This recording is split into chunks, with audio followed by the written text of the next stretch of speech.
যে সাপেক্ষ বচনে যদি তাহলে বা অনুরূপ কোনো সহযোগী থাকে সেই সাপেক্ষ বচনকে প্রাকল্পিক বচন বলে।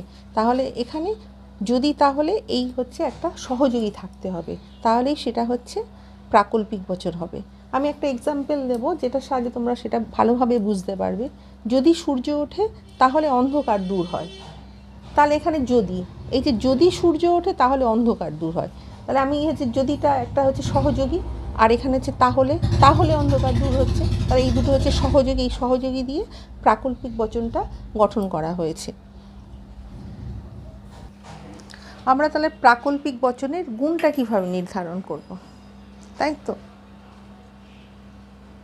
উদাহরণ দিয়ে তাহলে সেটাকে বোঝাতে হবে। প্রাকল্পিক বচনের গুণটা আমি যদি উদাহরণ দিয়ে বোঝাই তোমরা তাহলে সেটা পরিষ্কারভাবে বুঝতে পারবে। তাহলে এখানে হচ্ছে সদর্থক এবং নঙর্থক দুই প্রকার হতে পারে। প্রাকল্পিক বচনের গুণ নির্ভর করে বচনটির অনুগের গুণের উপর। অনুগ বলতে যেটা পরে বোঝাচ্ছে, আর পূর্বগ যেটা হচ্ছে প্রথমে বোঝায়। সুতরাং প্রাকল্পিক বচনের গুণ নির্ভর করে বচনটির অনুগের গুণের উপর। অনুগটি যদি সদর্থক হয় তবে প্রাকল্পিক বচনটি সদর্থক হবে, আবার অনুগটি যদি নঙর্থক হয় তাহলে প্রাকল্পিক বচনটা নঙর্থক হবে। আমি একটা এক্সাম্পল দেব, যেমন যদি বৃষ্টি না হয় তবে আমি বাড়ি যাব। এখানে তাহলে বৃষ্টি যদি না হয় তাহলে আমি হচ্ছে বাড়ি যাব, তাহলে এখানে হচ্ছে বাড়ি যাওয়াটা কিসের উপর নির্ভর করছে, বৃষ্টি না হলে তাহলে আমি হচ্ছে বাড়ি যাব। এটাকে হচ্ছে সদর্থক প্রাকল্পিক বচন বলা হচ্ছে, কেননা এখানে অনুগতে দেখা যাচ্ছে যে বাড়ি আমি তখনই যাচ্ছি যখন হচ্ছে বৃষ্টি না হচ্ছে, তাহলে এটি হচ্ছে একটা হচ্ছে সদর্থক প্রাকল্পিক বচন। আবার ফের নঙর্থক দিক থেকে আমি যদি বিচার করি তখন কি দেখা যাচ্ছে, যদি বৃষ্টি হয় তাহলে আমি বাড়ি যাব না, বৃষ্টি যদি হয় তাহলে আমি হচ্ছে বাড়ি যাব না, তাহলে এটি একটা হচ্ছে নঙর্থক প্রাকল্পিক বচন। বৃষ্টি হলে তাহলে আমি বাড়ি যাব না, এখানে তাহলে অনুগটা হচ্ছে বাড়ি যেতে পারছি না, যেহেতু বৃষ্টি হচ্ছে তাই আমি বাড়ি যেতে পারছি না, তাই এটা হচ্ছে নঙর্থক প্রাকল্পিক বচন। প্রাকল্পিক বচনের পরিমাণটা আমি এবার নির্ধারণ করব। প্রাকল্পিক বচনের পরিমাণ নির্ভর করে অনুগটি যেভাবে পূর্বগকে অনুসরণ করে তার উপর, অর্থাৎ অনুগটা সবসময় পূর্বগকে অনুসরণ করছে।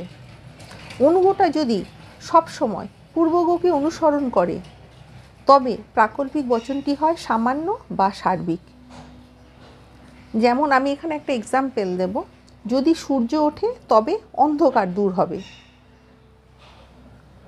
তাহলে এটি হচ্ছে একটা সামান্য প্রাকল্পিক বচন, কারণ এখানে হচ্ছে যেটা অনুগ অন্ধকার দূর হবে, তাহলে এখানে যে পূর্বগ কী হবে, সূর্য ওঠে, আমি যেটা সূর্য ওঠে আমি এখানে আন্ডারলাইন করে দিয়েছি, তাহলে সূর্য উঠলে তবেই অন্ধকারটা দূর হবে, তাহলে এখানে দেখা যাচ্ছে যে সূর্য ওঠার উপর ডিপেন্ড করছে, সূর্যটা উঠছে তাহলে অন্ধকার দূর করছে, তাই বলা হচ্ছে যে অনুগটি যদি সবসময় পূর্বগকে অনুসরণ করে তবেই প্রাকল্পিক বচনটা হয় সামান্য বা সার্বিক, মানে পূর্বগকে সবসময় তার হচ্ছে একটা নিয়ম করতে হবে এবং সেই অনুযায়ী তার পরবর্তীটা হবে, সূর্য উঠলে তারপরেই হচ্ছে অন্ধকারটা দূর হবে। তাহলে প্রাকল্পিক বচনের পরিমাণ নির্ভর করে অনুগটি যেভাবে পূর্বগকে অনুসরণ করে তার উপর, অনুগটা এখানে সবসময় পূর্বগের উপর ডিপেন্ড করছে।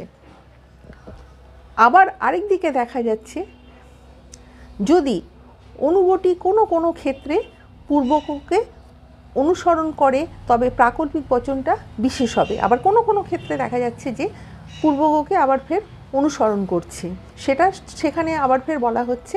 আমি একটা এখানে এক্সাম্পল দেব তাহলে তোমরা বুঝতে পারবে।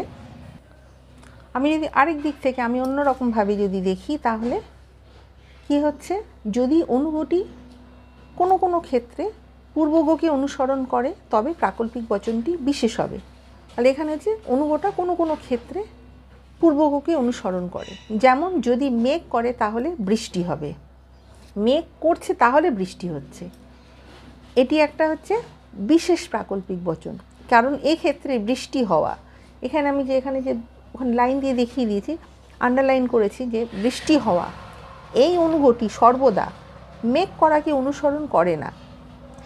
এমন ক্ষেত্র থাকতেই পারে যখন হয়তো মেঘ করেছে অথচ বৃষ্টি হয়নি।